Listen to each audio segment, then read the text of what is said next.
New Japan Cup, I believe this is night 4 up on us now, ladies and gentlemen. We are the almighty SOS Wrestling Network back at you guys once again. Of course, I am the Pro Wrestling Fly God, Stardust Shiyaku, with my homie across the pond. I was just thinking about this, Brother LK. I'm thinking when I say Brother LK, I'm just picturing you as like Brother Devon. I'm just picturing Brother Devon's body with your head on it when I say Brother LK. So, bro, brother, brother Fly God and Brother LK here to present to you the New Japan Cup Night 4 right here. Okay, so how are you doing tonight, good friend? I'm living the dream. Looking forward to breaking down the show.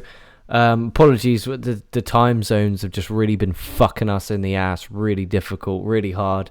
Like yesterday, we planned on recording at 1, but then there was issues your end. So you're like, it was like 2 a.m. You're like, yo, are you still up? I'm like, I literally just got into bed. So it's just one of those really fucking unlucky things. But yeah, glad we got it on recording, and I'm glad that still there's been coverage of every single day, as we did promise every single day shows to be reviewed in some way, shape, or form, and that's what we stuck with. But this is the one that people will want to see when we're both on here, giving our thoughts and opinions. You've watched the full show. I've been the amateur rookie novice and stuck with just watching the New Japan Cup. But because I didn't cover night 2 or 3, I want to say Suzuki and Honma had a fucking great match. As well as Shingo and Okada, they had a really, really good match. And yes, and the show the other day, night 3 was an alright show. It wasn't the best, but it was alright. Hell, even I would say Tenzan and Osprey did all right, and that was kind of crazy because that show was the New Japan Cup matches where Gabriel Kidd, who actually had a really good match with Zack Saber Jr., and Will Osprey going against Hiroshi Tenzan. So you pretty much knew who were going to win those matches, but it was just like how what was going to play out within the span of how were they going to win. You know, pretty much how they're going to win. But this is pretty much was going to be a good match, and they're pretty two solid matches. But you knew who ultimately was going to win, and you know we are going to have that second round matchup between the two British guys right here, the two British heavyweights right here between Zack Saber Jr. and Will Ospreay. So that's something for us to look forward to. You already know who I'm rooting for in that match, so we're not even going to talk about that right now. But what we will talk about, okay, is we'll talk about the show that we have tonight. It actually took place this morning, ladies and gentlemen. Took place in Okayama, the Zip Arena in Okayama. We don't have an attendance number here, so it's okay. I don't think you guys are crying about not having an attendance number. It is what it is on that. So, going to breeze through the undercard real quick. Then LK and I are going to tackle the New Japan Cup matches. So, here we go. First match was a six-man tag team match. We had the Bullet Club team of Evil, Yujiro Takahashi, and Bad Luck Fale picking up the win over Yuri Yamura, Yoshihashi, and Toru Yano. Scorpion Deathlock via Evil getting the victory over Yuri Yamura. You know Yuri Yamura was going to be the one to eat the loss on his team. It was just pretty much who's going to be the one to do it. And like I said on the previous show, LK, I'm a fan of these guys who are in the New Japan Cup, who pretty much Evil for the most part of this first round. He's been not really stagnant, but he hasn't had anything to do because he's been in the first round bye. See where he has his first round bye, and he's going to go against Jeff Cobb here in a little while. So I do like the fact that they've been giving these guys victories on that end. So that's something I can at least kind of give them a shot on that. They've been giving these guys victories who are pretty much in a New Japan Cup, but shit, Evil, like I said, he didn't even have first round matchup, so he's been getting his wins that way. So it was a solid match, and ultimately with the bulk of these matches here, and okay, you can probably agree with me. I was thinking about this earlier, and this is pretty much with any road to or any tour show. A lot of the undercard stuff, it's kind of even hard to quantify them as being where you want to rank them on the match scale because I don't even think they're there for that ultimately. I think they're really there just to push the storyline narrative along. So you can rate these matches, oh, this is a good match or it was a really, really great match, but ultimately these matches aren't even really here for that. They're just kind of here to push this storyline along. So it moves us on to the second match, which is another trios match. We had Gabriel Kidd, Tamaki Homa, Satoshi Kojima, excuse me, taking an L to United Empire's Great-O-Khan, Will Ospreay, and Jeff Cobb. Jeff Cobb got the victory with the Tour of the Island. So once again, we got Evil and Jeff Cobb meeting up in that second round matchup. So Evil actually attacked Jeff Cobb post-match a couple of nights ago. So yeah, it gave it a little heat for that rivalry. So I'm intrigued with how they're going to play this Evil and Jeff Cobb. I think I know who's going to win, but still, I like the fact that Evil's jumping this guy post match. So we got the United Empire continuing to build up. But they're the fucking undercard kings, man. They won damn near every undercard match. So shout out to United Empire. Then we have for an 8-man tag team match here, we have Toa Hanare, David Finlay, Juice Robinson, Hiroshi Tanahashi taking on the Bullet Club quartet of Ghetto, Chase Owens, Kinta, and Jay White right here. And not really to my surprise, but hell, when you think about it, he was I mean, he's one of the 3 guys still left in New Japan Cup. Juice Robinson's eliminated, but Toa Hanare gets the pinfall over Geto right here, and it's rare to see Toa Hanare get an actual pinfall. He pins him with a Death Valley Bomb here in about a little under 12 minutes. So even seeing Toa Hanare get a pinfall is almost surreal because he never really ever gets them, and even him pinning Geto was actually a big deal. So shout out to Toa Hanare getting that victory. Now the last preliminary match was a 6-man tag team match. It was Sho, Hiroki Goto, and Kazuchika Okada taking on a team of Shingo Takagi, Tetsuya Naito, and Bushi, otherwise known as Los Ingobernables de Japón. We have, of course, going into the second round, it's going to be a ferocious match between Shingo Takagi and Hiroki Goto. They're no strangers to each other. So Hiroki Goto gets the victory over Bushi, and I'm not mad at that result because, like I'm saying, it just plays to that narrative. You want to give these New Japan Cup guys the victories, maybe especially if they're not going to win it, okay? So we get Hiroki Goto defeating Bushi, even though Bushi's title of the champion of the universe not on the line here, so we don't have to worry about that. But these matches, these undercard matches, are doing what they need to do as far as pushing the narrative of, okay, this guy needs the victory right here. We need to go ahead and kind of get him hot with his momentum. So I don't mind this at all. And yes, it's kind of just hard to like rank these matches as far as, okay, this is a 5-star, banger of a classic. I think that, like I said, they're just more storyline narrative pushers. Yeah, and that's the thing. If you never watched it before, it's the equivalent of watching a Raw or a SmackDown or a Dynamite or an Impact before a pay-per-view. It's just build. So the important part on a go-home Raw or a go-home Dynamite or whatever the fuck weekly TV show you watch is to sell you on the pay-per-view. So this is their chance to sell you these one-on-one matches to check them out whenever they air on New Japan World. So I think it's a great way how they do it, and you get to watch some good wrestling in there as well. And they obviously have the backstage comments, but it's their way of promoting, and I enjoy it. It took me a long time to get used to. It took me a few years to get used to. But if this wasn't the New Japan Cup, where it's so ferocious, the turnover, I mean, like every day, I'd probably watch the undercard if there was 3 days and then 4 days off, etc. But with this, it's just boom, boom, boom, boom, boom, boom, boom, boom, boom. So I just didn't want to get my ass burnt out. I'm not a trooper like yourself who watched the full damn thing, you crazy motherfucker.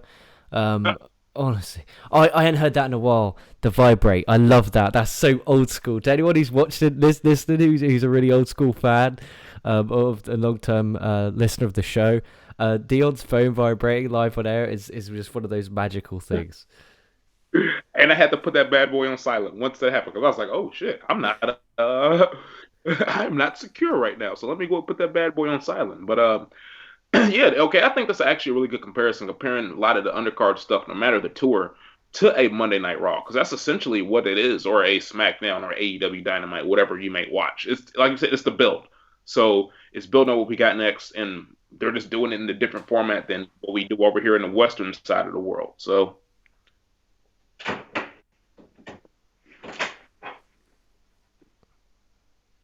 You're right, son. You're not getting fucking attacked over there, are you?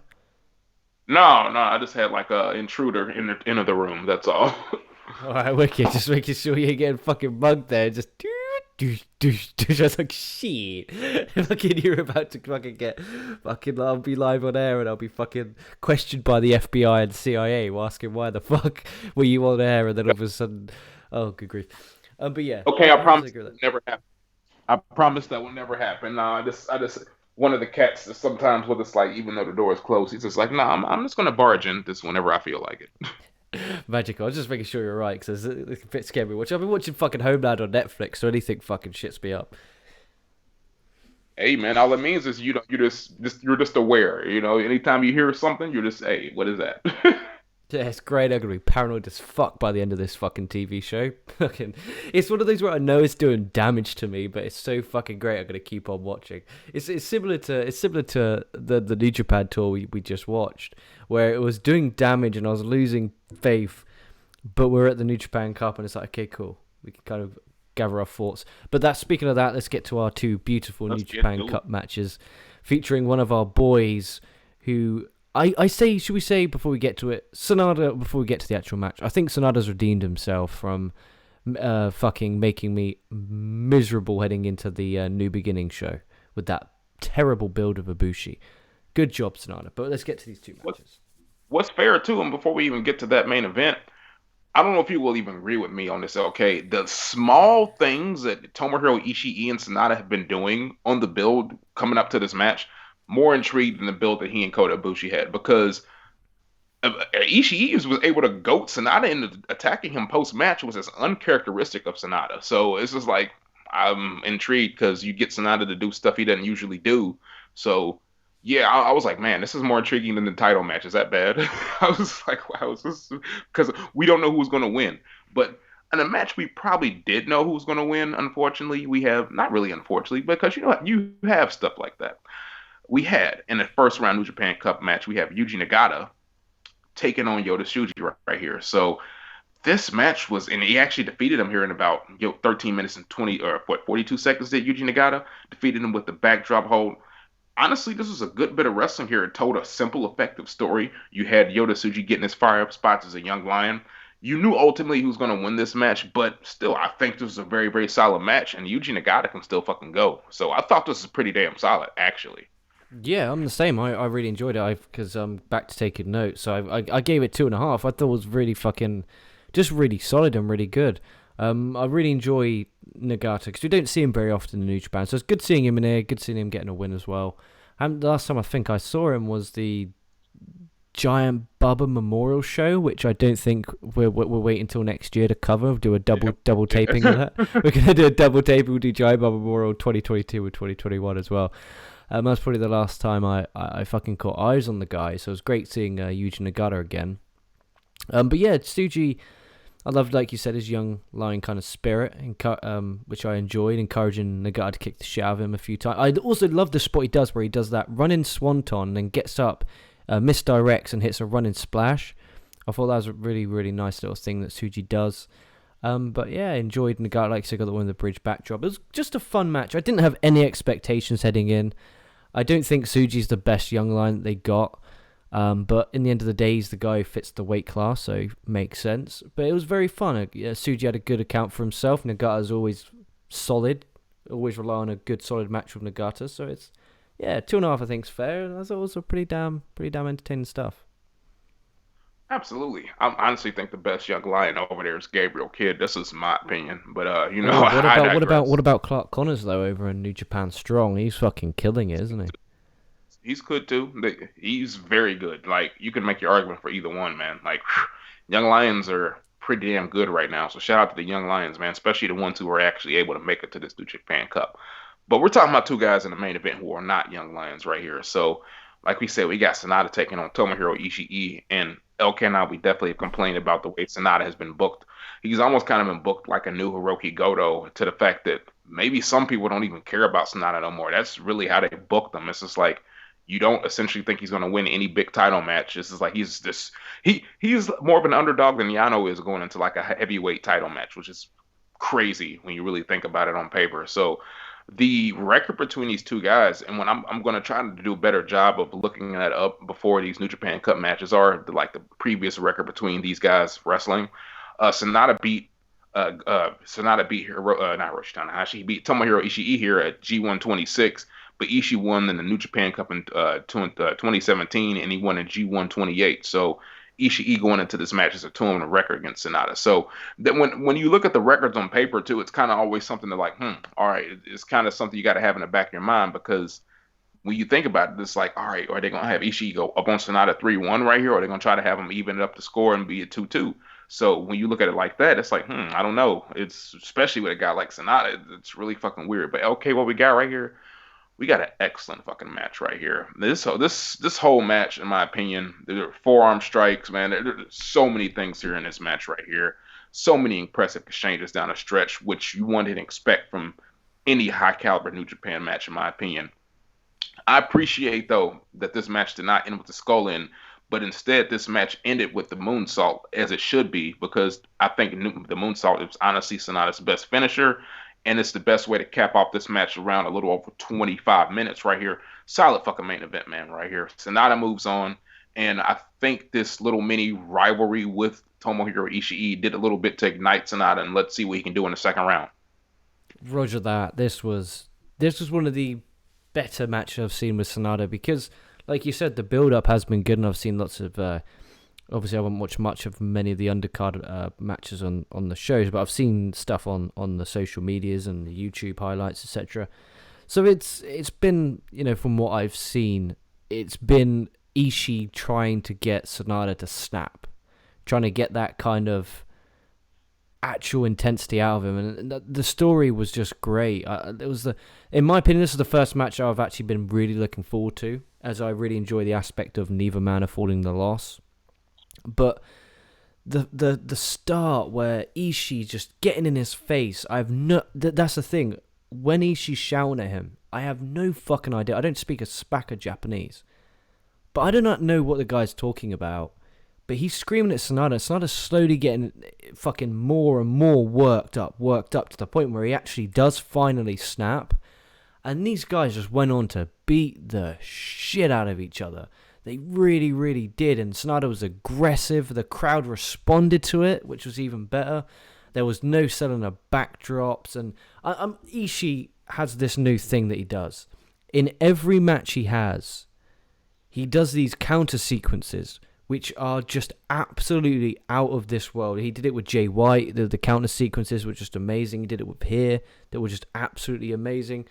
And then the bridge roll up from Sanada, which he won his block on the G1 finals. That was fucking great near fall. Crowd fucking stomping.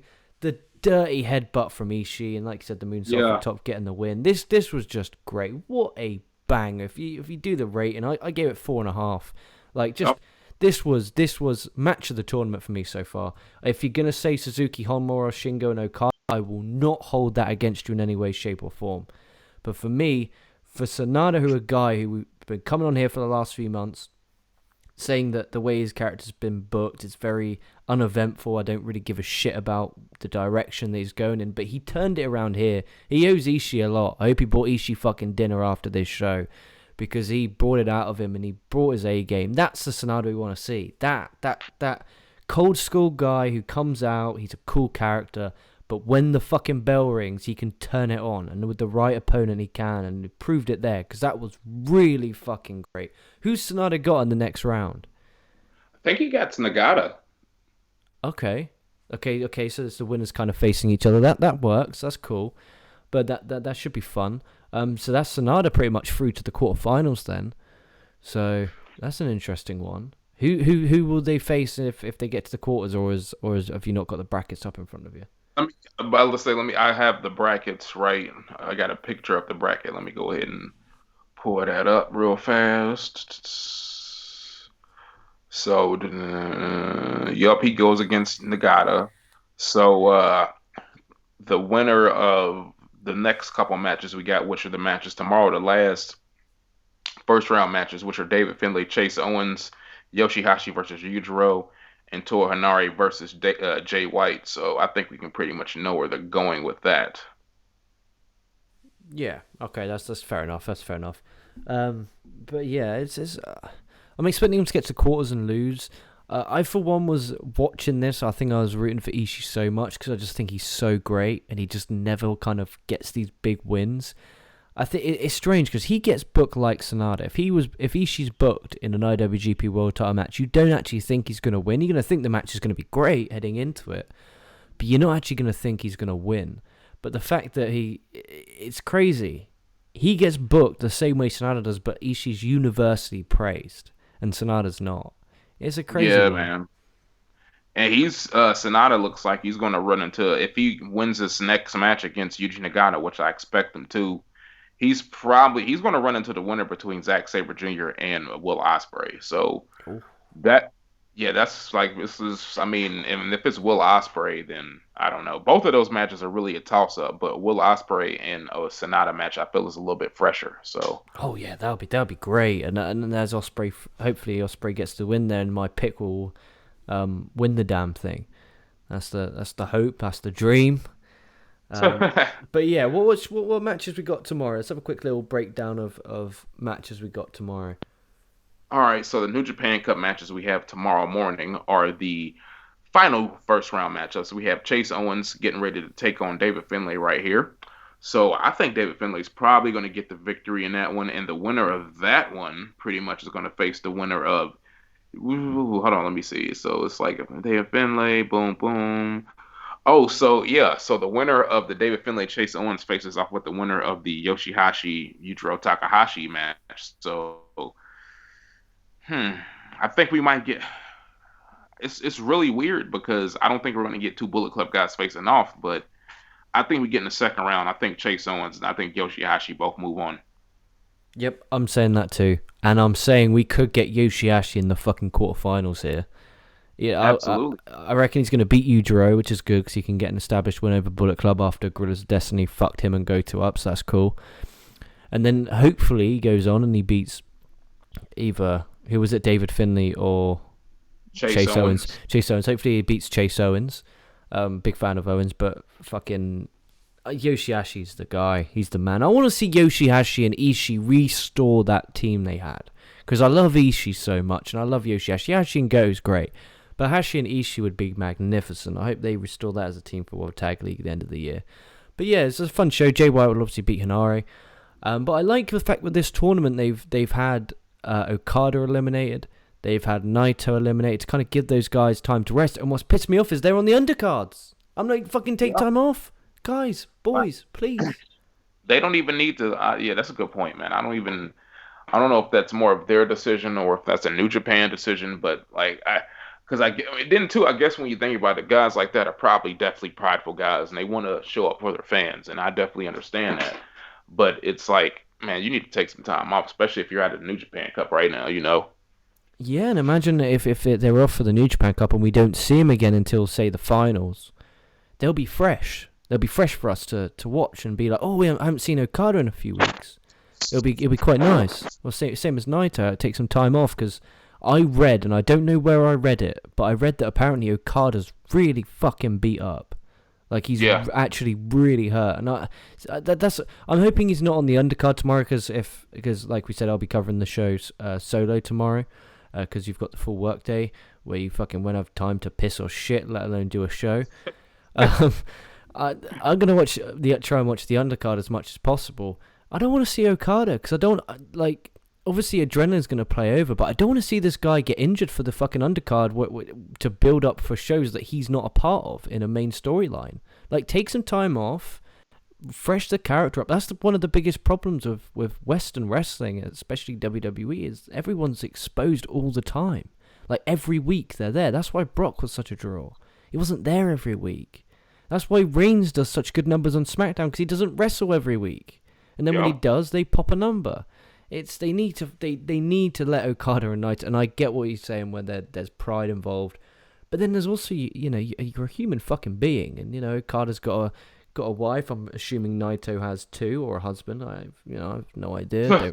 I don't follow the personal lives of the wrestlers, but it's they're humans. They need to heal, and especially Okada. I heard he's proper banged up, so. Touch wood, he doesn't do anything ridiculous tomorrow. I guess it is a tag. He might not have to bump, but still. Poor. Yeah, they'll probably keep him in 8-man tags for the rest of the tours, which I mean will hide him, but still, Yeah, at the end of the day, they need to fucking protect their talent, and having them on the undercard of the New Japan Cup is not doing that. But I guess if they promote them on the shows and ticket sales, and they're like, oh, come see Okada, Naito, etc., etc. But it is what it is. Is Ibushi been wrestling on these undercards? No. so Ibushi gets to take some time off, but Okada, who could fucking barely do anything. Oh, I hope the guy ain't on fucking painkillers or anything like that. Honestly, okay. As much as us Western fans, well, not me, but a lot of Western fans like to think otherwise, it just shows you who's the true draws in New Japan because who's not missing these shows? Like they're like, hey, yeah, true. This is true. Like, this is true. So yeah, and then is there the night after? What's the Friday? Oh, the Friday one.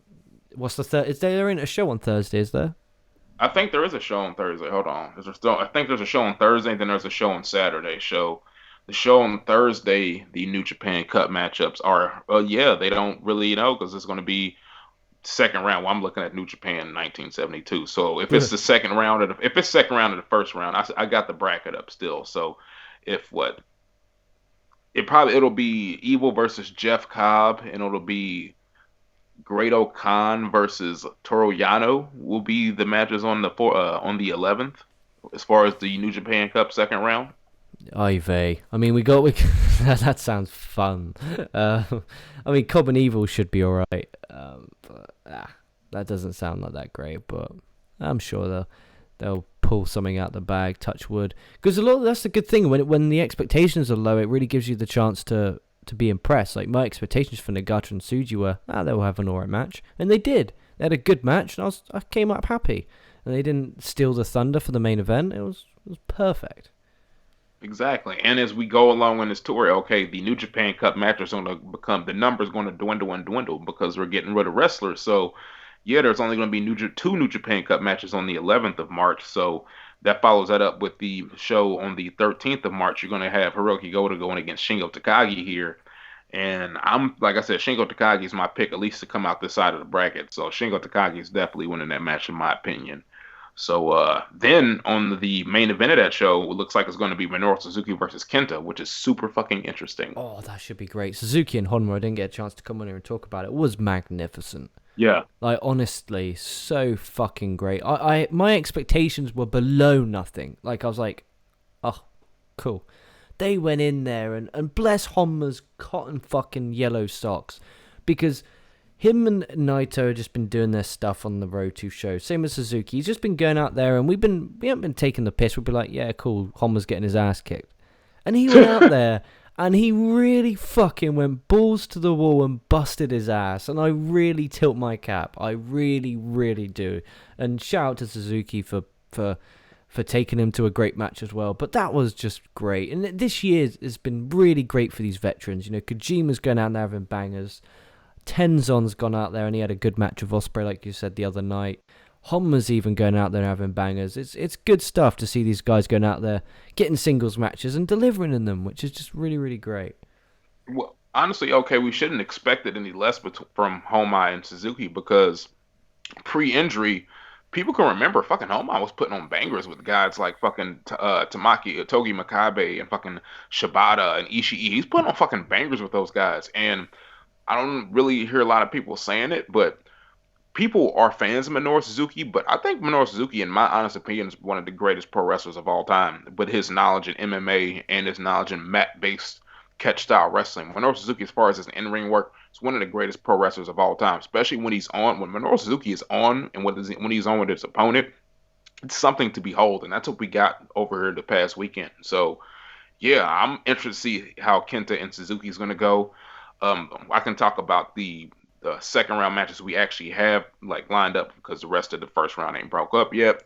So we're gonna have Will Osprey taking on Zack Saber Jr. right here, and like I said, you already know who I'm rooting for. I'm rooting for Zack Saber Jr., but I think Will Osprey's got this. Honestly, I really do. It's like Zack Saber Jr. He had his run in New Japan Cup a couple years ago. I think it's Will Osprey's turn to have his little run, however far he may go. So I'm going Will Osprey with that. Yep, I'm going with Osprey too. I reckon he's definitely gonna get the win there, and I'm like I said, I got him to win the tournament. So touch what he does. So then the actual solidified second round match we'll talk about is Yuji Nagata taking on Sanada right here. The match that should be a fucking banger in its own right. Got Sanada advancing. He's going to go ahead and take Will Osprey in the quarterfinals, man. So yeah, and we'll talk about the rest of the first round when that is kind of cleared up. But we kind of know where they're going a little bit. But we kind of almost just broke down the New Japan Cup right here, and it's kind of when we're getting down to the new nitty gritty in a way, we can kind of see who's going to be left and who's going to be left in the dust, so to speak. Absolutely, absolutely. It was great. It was great fun coming on here as always. Yeah, it felt like a while since we've done a show where it's just time zones. Apologies everyone, it's just time zones, and we both have full time jobs and different schedules, and sometimes we're on morning, sometimes evening. So it's just a pain in the ass sometimes. But I'm proud that we're still getting every single night covered. Exactly. And nights that we don't come on here together, like it'll be one of us or like it's either gonna be both of us. So you still gonna get the coverage, ladies and gentlemen. It's still gonna be there. So still just sit back, relax, strap in and tune in. We here. So Yep. So as I say, it's time to wrap. We've done some damage. I say it's time to wrap this bad absolutely. boy up. Absolutely, ladies and gentlemen. So I think we are the most thorough channel, whatever you want to call it, podcast, covering New Japan Pro Wrestling, this New Japan Cup, because we're covering every single night. Hell, we even do the undercard matches. I don't know if anybody's doing that. So, like, share, subscribe. As always, go ahead and comment down below. Tell us what you think about the New Japan Cup to this point so far. Who you think is going to win this thing? Who's been your MVP? All that good stuff. Who you've hated? Which, I mean, I'm sure I got a good guess who people are going to say. But other than that, yeah, man, just step back and relax. We got this more New Japan Cup coverage on the way for y'all. Like, share, subscribe. The price of subscription is free $99. Don't cost a damn thing. Tell a friend to tell a friend. We about this bitch.